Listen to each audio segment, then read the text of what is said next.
Hi there, my name's Bryony and I'm the head of coaching here at Relish, and today we're talking about the ABCs of emotion regulation. So, have you ever looked back at an initial reaction with a bit of embarrassment or regret? How do we better regulate these emotional responses? The answer is as easy as ABC. So, first of all, overreacting is normal. We all do it. One bad dinner and we're convinced that our relationship is over. One snarky morning comment and your day at work is ruined. One compliment on our new shoes and we're suddenly a fashion icon, because it goes both ways. But as time passes, we always look back on our initial reaction with a little bit of embarrassment and potentially a lot of regret. So we might be gradually realizing that there's a real value in being able to choose how we respond to stressful or difficult situations, to take a beat and decide whether to escalate things or to step back. Research has shown that learning emotional regulation skills can help us in a number of ways. Firstly, in our relationships, since we tend to be more patient, but also for things like anxiety, as we learn how to self-soothe, and even when we're feeling down, as we have the tools to get ourselves back on an even keel. Best of all, emotional regulation isn't rocket science. It's really just a set of skills that are designed to help us slow down and tune into our body's responses. Emotions like anger, fear, anxiety, jealousy, shame, and frustration can be overwhelming at times, so it makes sense to target them and find ways of lessening their intensity. So how do we put this into practice? The answer, fortunately, lies in the alphabet. So A, let's start with acceptance. While the totality of our reactions are not always justified, the root of it is real. The key is to acknowledge the way you're feeling, why you're feeling it, and accept this before an irrational action is taken. According to doctor and psychologist Amelia Aldo, emotions function like a compass, signaling rewards and threats in the environment. However, this compass is far from infallible. In fact, it's relatively easy for it to point us in the wrong direction. When we accept an emotion we're having, whether it's shame, fear, grief, or sadness, we make room for it and we stop struggling with it.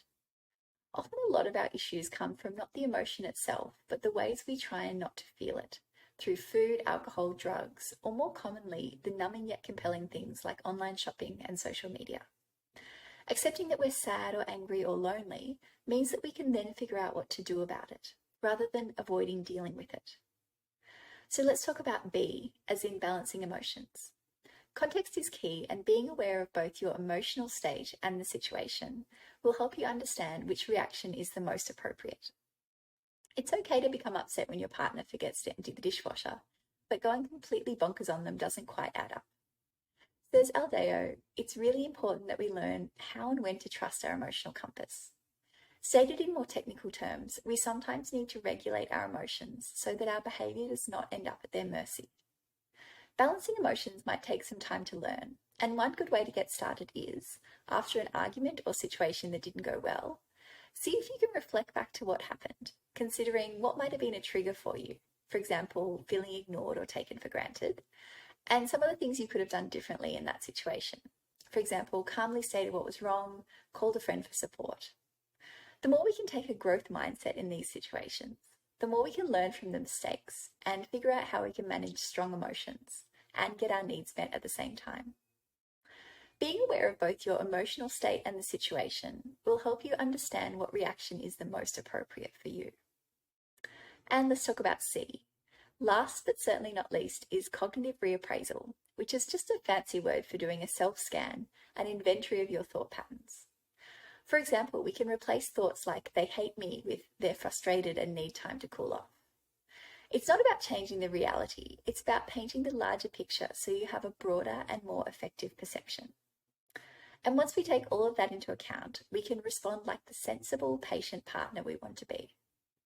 Just like with balancing your emotions, cognitive reappraisal can take some time to get used to, but once you tune into certain thought patterns, they become quite easy to challenge.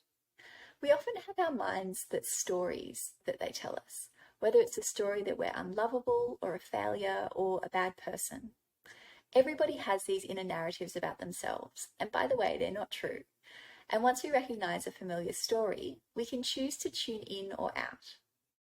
Adulting is full of complicated dynamics and sticky feelings, and it's never clearer than in relationships.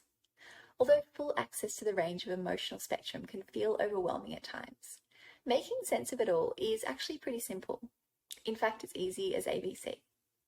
So I hope this has been useful for you, and thanks for watching. Bye.